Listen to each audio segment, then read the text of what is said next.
രാജശ്രീ വെങ്കിട്ടരമണൻ. മുകളിൽ കാണുന്ന ബുക്കുകളെല്ലാം ഞാൻ എഴുതിയതാണ്. Yellow book with outline, Malayalam short and മാറ്ററും ഔട്ട്ലൈനും ഉള്ളതാണ്. ലോവറും ഹയറും. അതേപോലെ ഒരു ബുക്ക് ലെഫ്റ്റ് സൈഡിലുള്ളത് Malayalam lower and higher second paper question and answers. അടുത്ത ബുക്ക് ഇതേപോലെ തന്നെ മലയാളം ഷോർട്ട് ആൻഡ് ഹയറിൻ്റെ മാറ്ററും ഷോർട്ട് ആൻഡ് ഔട്ട്ലൈനും ഉള്ളതാണ്. അപ്പോൾ രണ്ട് മാറ്ററും ഷോർട്ട് ആൻഡ് ഔട്ട്ലൈനുള്ള ബുക്കുണ്ട്, ഒന്ന് സെക്കൻഡ് പേപ്പറുണ്ട്. പിന്നെ വേറൊരു ബുക്ക് എലാബറേഷൻ കണ്ടൻസേഷൻ, അതൊക്കെ ഹയറിന് പോകണമെന്നുള്ളവർക്ക് മാത്രം മതി. എലാബറേഷൻ കണ്ടൻസേഷൻ ഇതെല്ലാം ഞാൻ എഴുതിയതാണ്. ആർക്കെങ്കിലും വേണമെന്നുണ്ടെങ്കിൽ ഡിസ്ക്രിപ്ഷൻ ബോക്സിൽ എൻ്റെ നമ്പറുണ്ട്. ഇതെല്ലാം പഠിച്ചാൽ നിങ്ങൾക്ക് KGT ലോവർ ആൻഡ് ഹയർ, നിയമസഭയിലെ റിപ്പോർട്ടർ, ഈ പരീക്ഷകളെല്ലാം സ്പീഡ് പുറത്തുനിന്ന് വരിക. അപ്പോൾ ഈ ബുക്കുകളിലെ എല്ലാം പുറത്തുനിന്നുള്ള ഔട്ട്ലൈനാണ്, മാറ്ററാണ് ഞാൻ എഴുതിയിരിക്കുന്നത്.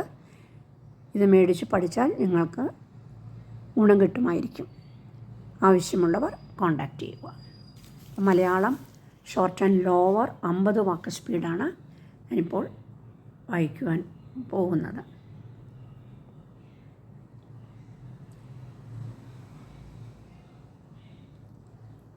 ഉപവാസം ശരീരത്തിനും മനസ്സിനുമുള്ള പരിശീലനം. ഖുറാൻ്റെ ആദ്യ വെളിപ്പാട് ഉണ്ടായത് റംസാൻ മാസത്തിൽ ആയിരുന്നു. ഓരോ വർഷവും വിശ്വാസികൾ ഉപവാസത്തിലൂടെ ആണ് ഈ മാസത്തെ സ്വീകരിക്കുന്നത്. ഉപവാസം ശരീരത്തിനും മനസ്സിനുമുള്ള പരിശീലനമാണ്. ഈ ഭൂമിയിൽ സമാധാനമുള്ള ജീവിതക്രമം പുലരണമെങ്കിൽ മനുഷ്യൻ കാമ, ക്രോധ, ആർത്തി വികാരങ്ങളിൽ നിന്ന് മോചനം നേടേണ്ടതുണ്ട്.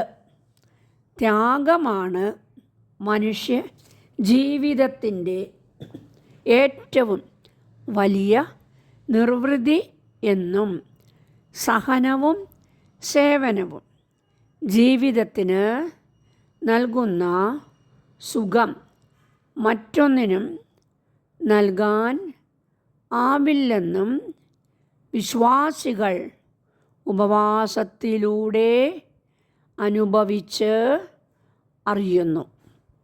അങ്ങനെ ഭക്തനാവുക എന്ന അതിസാഹസിക വിപ്ലവം ജീവിതത്തിൽ സാധിക്കുന്നു. ജീവിതത്തെ വിലപ്പെട്ട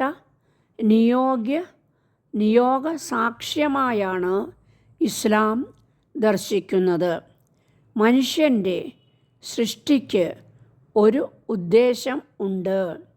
ദൈവം മനുഷ്യർക്ക് വേണ്ടി ഭൂമിയിൽ ഉദ്ദേശിക്കുന്ന ഒരു സമൂഹ നിർമ്മിതി ഉണ്ട്.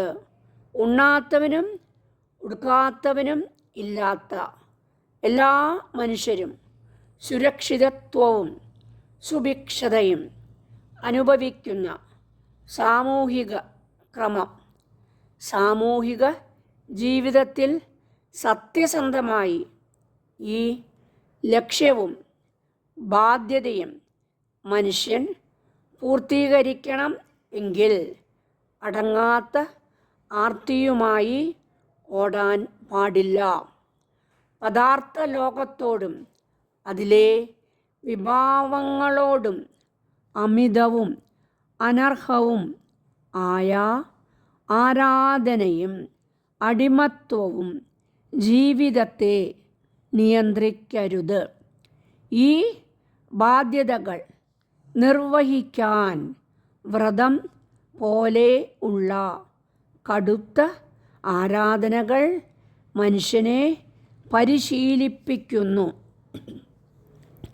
വെറും വ്യക്തിതലത്തിലൊതുങ്ങി സ്വന്തം ഉടലിൻ്റെ ആഗ്രഹങ്ങൾ മാത്രം പൂർത്തീകരിച്ച് അനശ്വര സ്വർഗം പ്രാപിക്കാൻ മനുഷ്യന് കഴിയില്ല.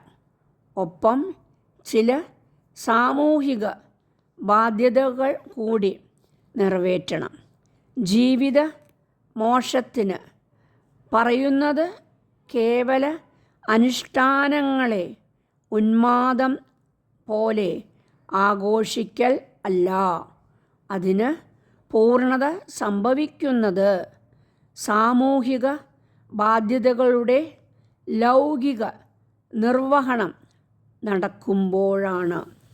ഈ ബാധ്യത നിർവഹണത്തിലേക്കുള്ള പരിശീലനമാണ് റംസാൻ. ഒരു വർഷത്തിൽ ഒരു മാസം മനസ്സിനും ശരീരത്തിനും ശാന്തത നൽകുകയാണ് വ്രതം. അത് മനസ്സിനും ശരീരത്തിനും ഉള്ള പരിശീലനകാലം കൂടിയാണ്. അതേ സമയം ചില പോസിറ്റീവ് ചിന്തകളും വികാരങ്ങളും മനസ്സുകളിൽ രൂപപ്പെടുകയും ചെയ്യുന്നുണ്ട്. പോസിറ്റീവായ മാനസിക അവസ്ഥ സംജാതം ആക്കാൻ ദൈവ സങ്കല്പത്തിന് കഴിയും. അദൃശ്യമായ ദൈവത്തിൽ വിശ്വസിക്കുന്നവരാണ്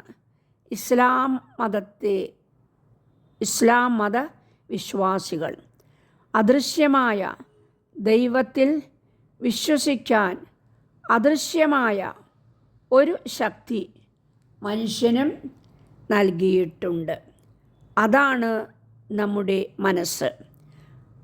അദൃശ്യമായ മനസ്സിന് രണ്ട് പുറങ്ങൾ ഉണ്ട്.